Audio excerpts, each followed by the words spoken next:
Question है आपके सामने, the reactance of a capacitor of capacitance C connected to an AC source of frequency omega is X. If the capacitance of the capacitor is doubled and the frequency of the source is tripled, the reactance will be. चार option आपके सामने। चलिए शुरू करते हैं इस question को समझ लेते हैं पहले ध्यान से।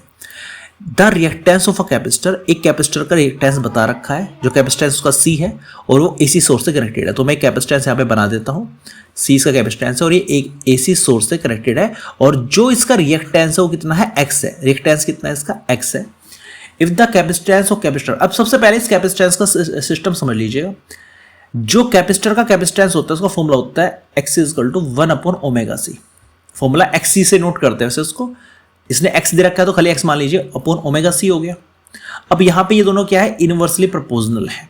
तो अगर मैं इसको x1 अपॉन x2 बनाना चाहूँ तो क्या बनेगा, ओमेगा 2 c2 अपॉन ओमेगा 1 और c1, ये बनेगा, सीधी बात है। क्योंकि ये इनवर्सली, इसका 1 ऊपर है x का तो इसका 1 नीचे आएगा दोनों का, इसका 2 नीचे है तो इसका 2 दोनों का ऊपर आएगा।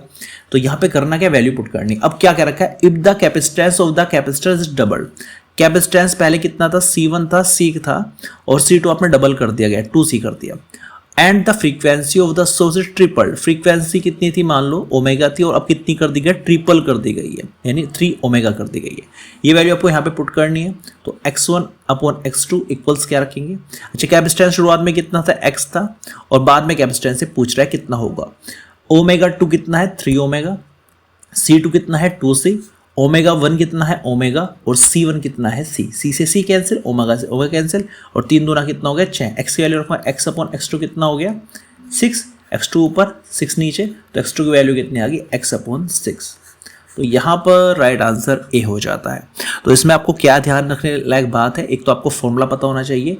जो कैपेसिटिव रिएक्टेंस होता है, कैपेसिटर का जो रिएक्टेंस होता है वो होता है 1/ωc। ज़्यादा खोलना चाहे उसको 2πfc भी लिख सकते हो, ठीक है।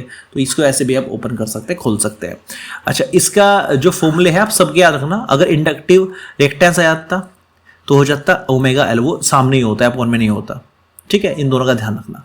ये होता है आपका कैपेसिटिव रिएक्टेंस, ये होता है इंडक्टिव रिएक्टेंस। दोनों के फॉर्मूले आपको याद होने चाहिए।